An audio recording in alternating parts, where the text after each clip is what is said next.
Hi, I'm Rich Miller. At Virtua, we believe citizens need to be informed about the important healthcare issues affecting their lives. That's why we're proud to support healthcare programming produced by the Caucus Educational Corporation and their partners in public television. This special edition of One-on-One with Steve Adubato is brought to you from the Tisch WNET studios at Lincoln Center. Funding has been provided by Investors Bank, Berkeley College, Virtua, QualCare Inc., a local managed care company covering 750,000 New Jersey residents, New Jersey Sharing Network, dedicated to saving lives through organ and tissue donation, Kessler Foundation, changing the lives of people with disabilities, and by Adler Aphasia Center, helping stroke and brain injury survivors recover their speech. Promotional support provided by The Record, North Jersey's trusted source, and NorthJersey.com. And by New Jersey Monthly, the magazine of the Garden State, available at newsstands. This is One-on-One. When you first heard that they were doing Charlie Rose and Gayle King, didn't you go, what? People like laughing at others, so I don't mind if the other is me. See, you go right into the character. That's what it is. I'm bringing families together a half an hour each week. Man, I'm doing something special. And so I do feel successful.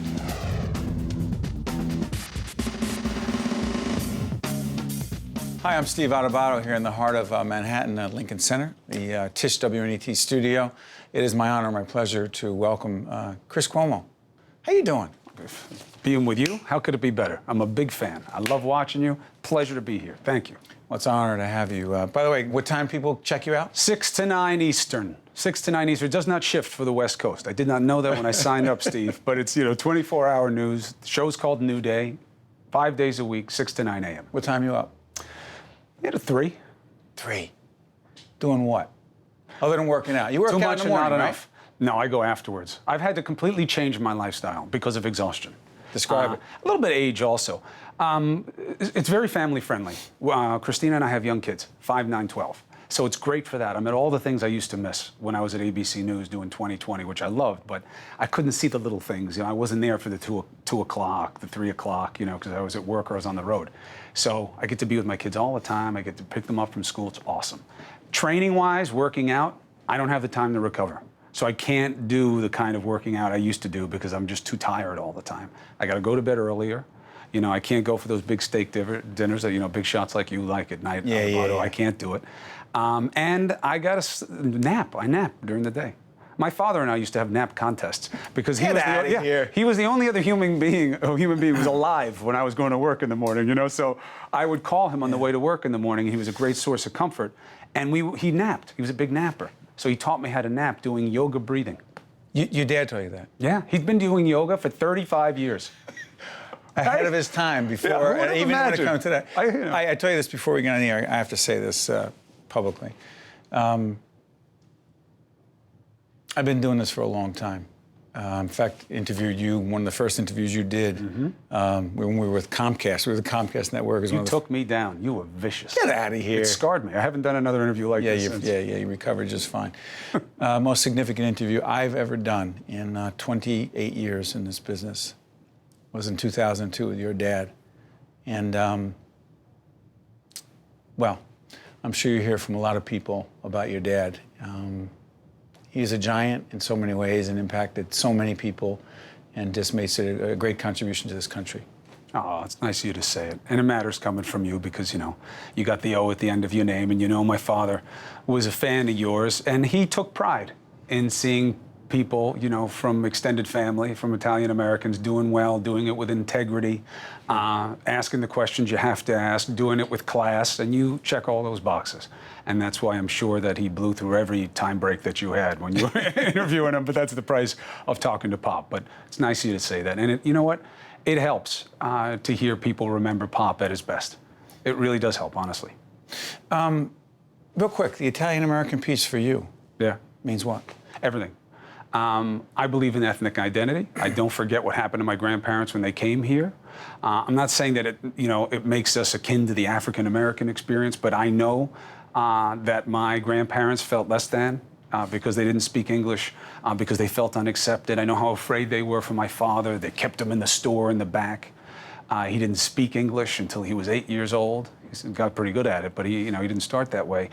His, as you knew very well, his relentless intensity, his feeling that people didn't think he was good enough, and that ambition, that wasn't so much Mario Cuomo.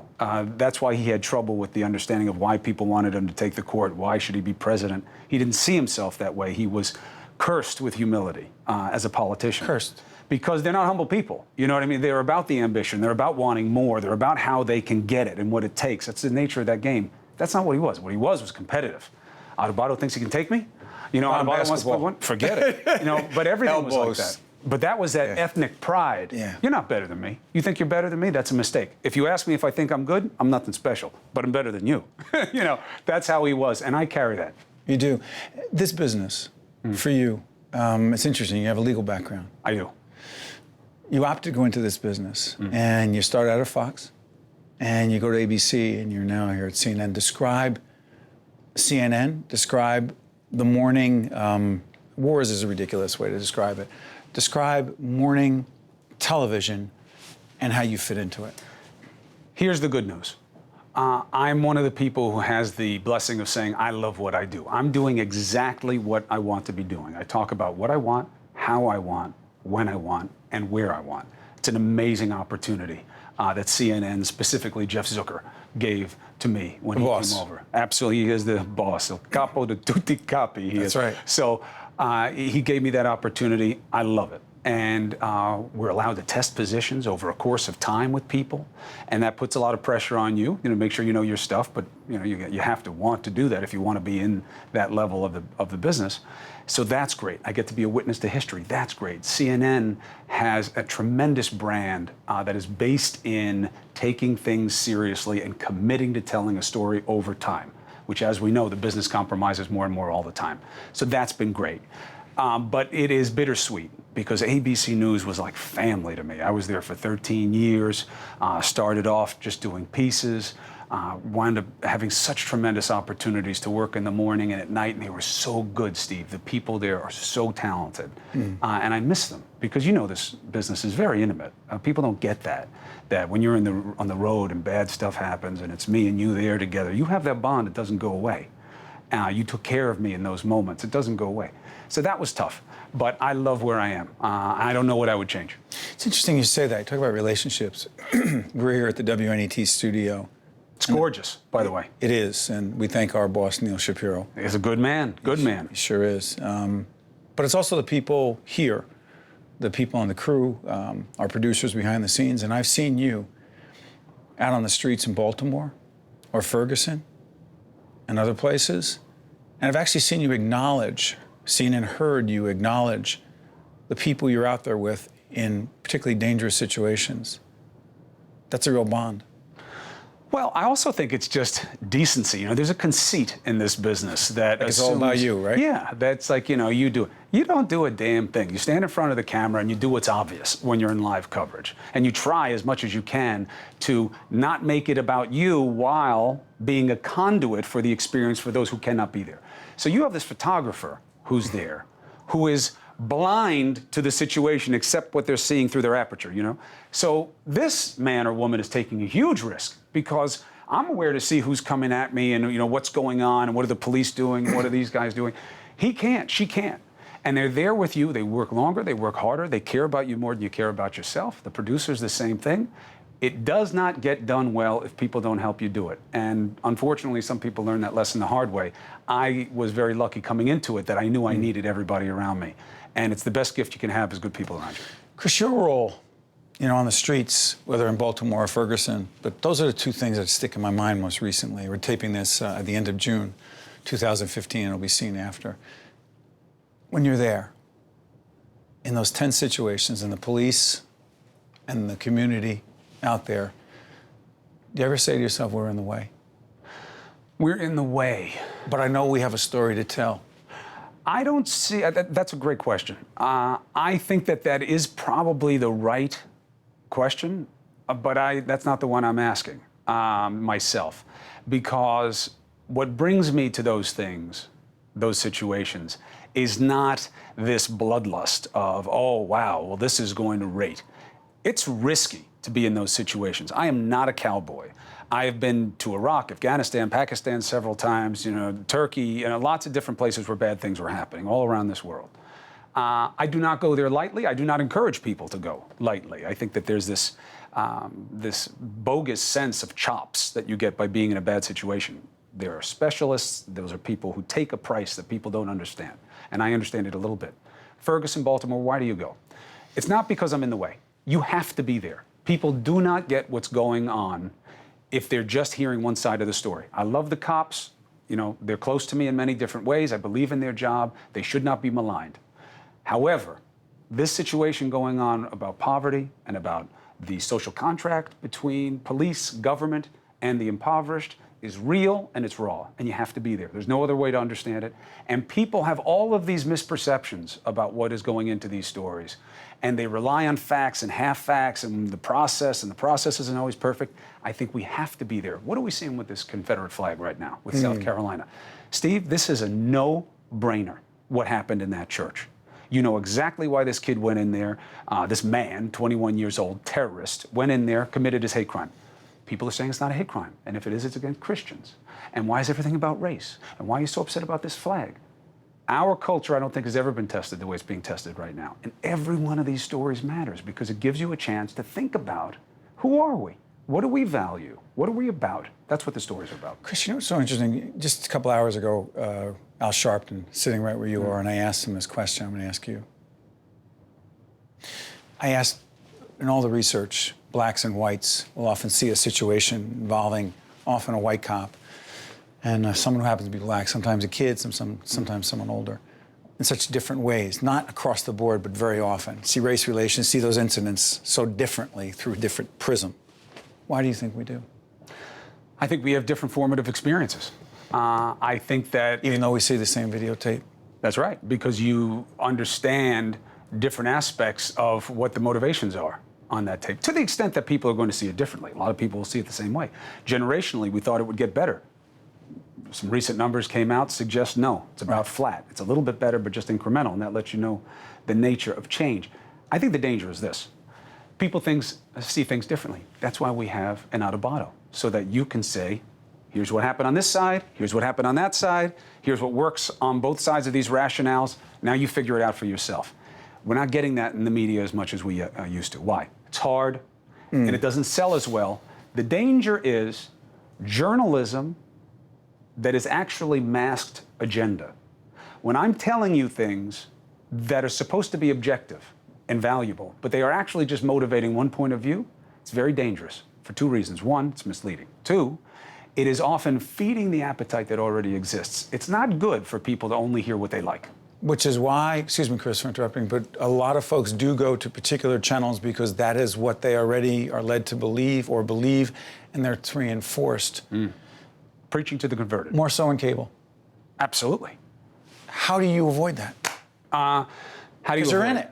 I think there's a better way. And still be competitive, and still make money for the network. Yeah, well, we're doing it. Our show, New Day, is making more money than it's ever made. It's doing well against its competition. Fox is still smacking us around, but they have a lot of advantages, and they are virtues. And I congratulate them for some success. I don't understand this player hating of, well, it's Fox, Hey, those people count who watch that network. I started there. Roger Ailes is a great commander-in-chief, and he has built a product and an organization that works for a large portion of this country. So I take nothing away from them. I wish I had their audience. But what do? Agendas fall on themselves eventually. Look at Donald Trump in this election right now, okay? Remember, by the way, it's late June 2015. We don't know what's going to happen 6 months from now, but go ahead. That's true, although I think people thinking that he's going to be scared out of the race by financial disclosure. What do you think? I think people are misunderstanding what this disclosure is. Most of what he owns are privately held corporate assets. He can value them any way he likes. This isn't the IRS he's given it to, it's probably the FEC. So I don't know that he's going to be scared out of these things, especially if he sees himself having momentum. This guy likes to be in the lead, and he likes the attention. But my point is this. What does he offer? What he offers is this. Confederate flag, take it down. Immigrants, keep them out. What's next? What's your next question? that he thinks the way the people who are going to be voting out there often think about things. What are you getting from everybody else? Problems are not simple. I know, but here's the thing. People are tired of the nuance. Well, what do you think of the Confederate But flag? leadership is nuanced, Chris. I know, but that's the difference between what is and what ought to be. And it is difficult, or it's actually very easy, excuse me, to confuse what is and what ought to be when what is works for you. Sorry, do you think people want a Trump? I think that they are enticed by the plain speaking of Trump. That, what do you think about the Confederate flag? Well, I think it's a state issue. The last thing they need is us coming in there. Look, either you think it's bigotry or it isn't. Either it's us at our best or it isn't. They always talk around everything. He doesn't. And by the way, real quick, we're going to date ourselves, so you'll see. It's like talking about a sports event that's going to happen. Hillary Clinton, decisive enough? No, she's not taking questions right now. That would be a problem. We've got 500 days at the date of this interview. That's right. We have more than 500 days to go. I think it would be silly for any of these men or women to expose themselves to full scrutiny right now. I do think there are names out there that she has to worry about. I think John Kerry, let's see what's going on with his injury. God forbid that he's not as well as we expect him to be. Joe Biden, I think, is someone who we may not have heard everything from yet. But she's going to have to be tested. She has not been yet.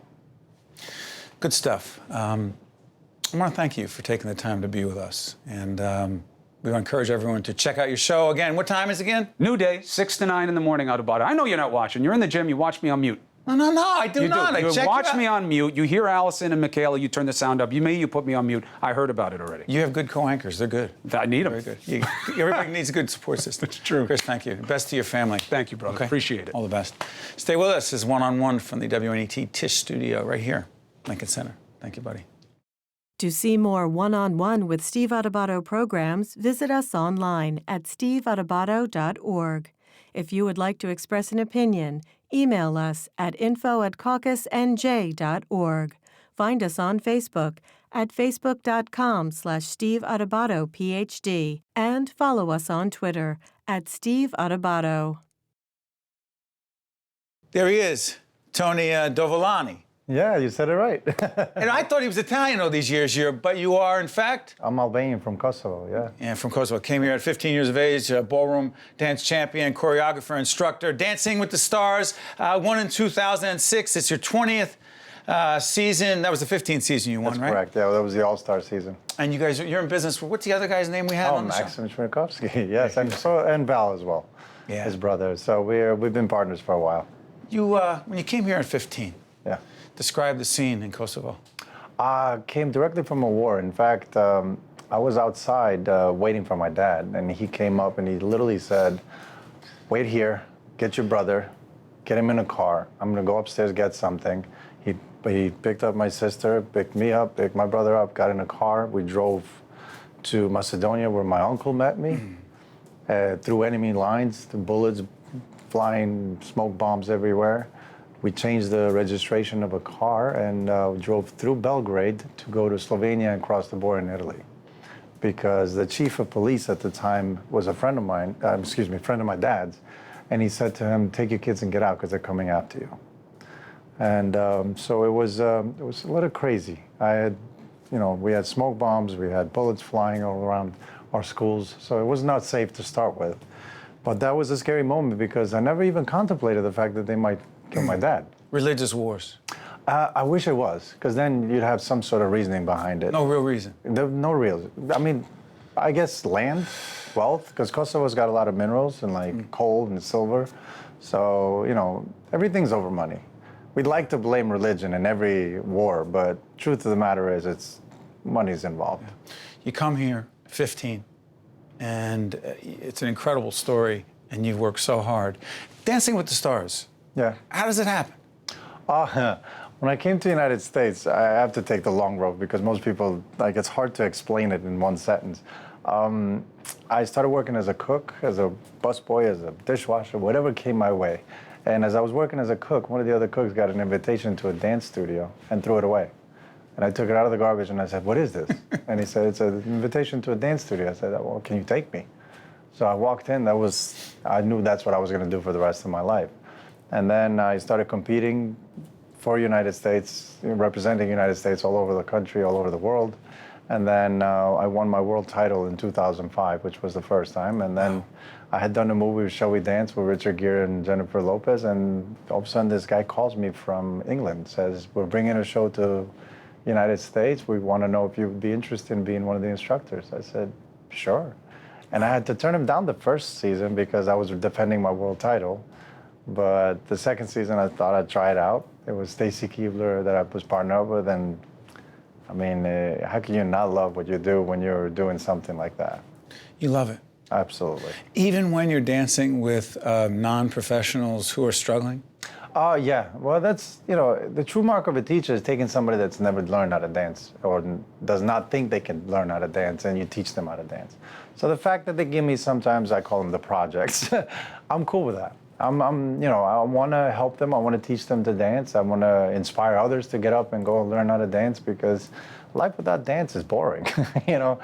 It really has done a lot. The show itself, what has it done to our culture in terms of its connection and fascination with think dance? it saves marriages, believe it or not. What? It saves marriages. People that come into our studio, we reconnect them. Because think about it. From the time you have kids to the time where the kids go to college, there's a disconnect between husband and wife, because all they're thinking about is their kids. That's right. And when the kids go away, how are you going to reintroduce yourselves to each other? Because you're a different person at this point. And dancing is the best way. It teaches you the lead and the follow. It teaches you how to compromise. It teaches you how to reconnect. It rekindles that romantic side of you. And it really has saved a lot of marriages. That's powerful stuff. And it isn't just what you've done on the show, but you've also professionally, as a business person, have created dance studios. Yeah. Talk about that. Well, it became as an idea to really just open up a new system of studios where it wasn't so structured. It was really more about giving people exactly what they came in to learn. Because sometimes people have this idea in their mind, hey, I want to do tango. And you come in, you should receive tango. And that's exactly what we've done. Is we pretty much imported people from all over the world to make sure that we have the best instruction. And on top of it, when you come in, you become family. Everybody knows everybody's name. We all have a good time. We're all there for the same purpose. And when people come in, talk about de-stress. No matter what kind of job you have, this is the best escape you could ever have in your life. Because you walk in, you do a little fox, you do a little cha-cha, you do a little rumba. Before you know it, you're like, whew, okay, I'm ready for my next day. But Tony, what about the people, the rest of us, who love dance, but are intimidated by the idea of looking stupid? Well, I mean, this is why dance studios exist. You know, But we don't want to do it in front of other, sorry for interrupting. We don't want to do it in front of other people because, you know. I got you. You don't want. That's why we have private lessons. So in a private lesson, you're basically working a one-on-one with the instructor. And everybody's there for the same reason. They're not there to watch you learn dance.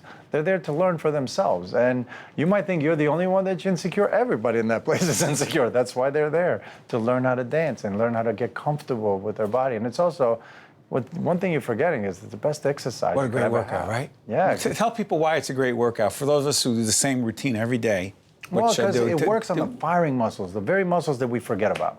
Because as a kid, you get up, you run, you do this. I mean, as an adult, we're getting up to go to the shower and go to work. So what it does, it actually attacks the very muscles that we forget about. Dancing works in an indirect way. It doesn't work on the big muscles. It works on the firing muscles. The firing muscles, the things that keep us healthy, the things that keep our height the same, the thing that keeps our knees safe, the joints safe, and so on. So it's a mild exercise, yet in a 45-minute lesson, you could burn up to 273 calories. Whoa. You can't even do that on a treadmill because you're always twisting. You're always using things that you don't normally use in everyday life. So it keeps you healthy and it keeps you looking young. Tell me about Sway. Sway became this incredible show that came out of an idea. We thought all three of us have three different personalities. All three. Myself, Max, and Val. So I said to them, listen, my greatest era, that was the Great Gatsby era. This is where I was dancing with Sharna Burgess. She's an incredible dancer.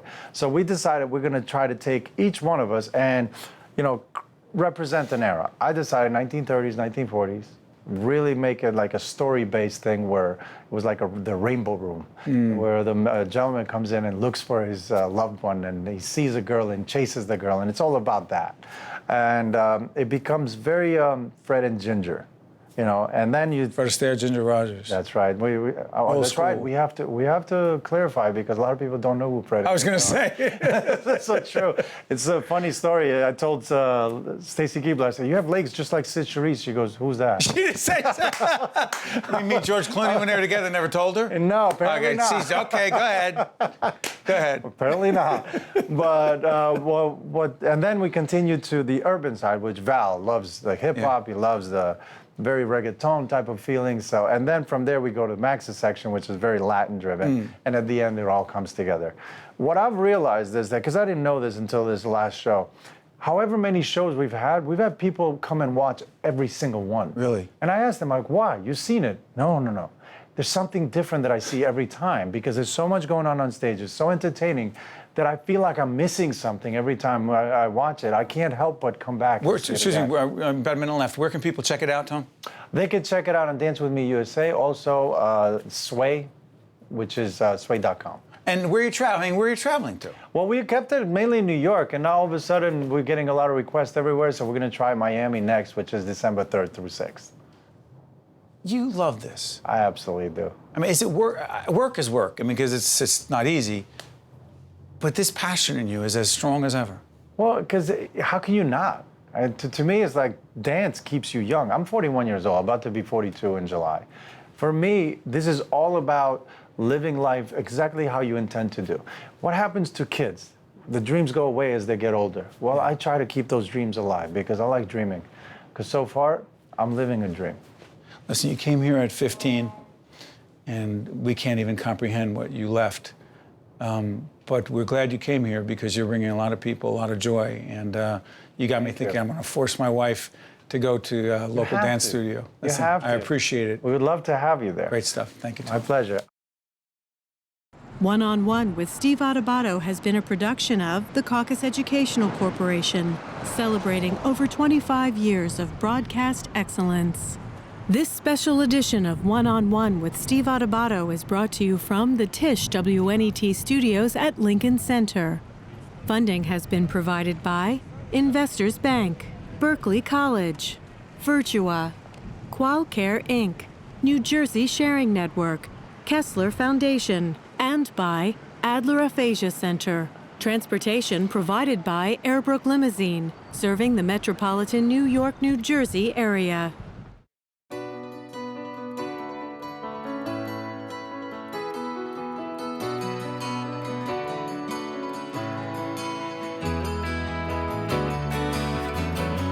At Virtua, we don't cut the quad tendon for knee replacement, so you don't have to cut anything you love to do. It's what we don't cut that counts. The Virtua Joint Replacement Institute. Visit GotMyLifeBack.org today.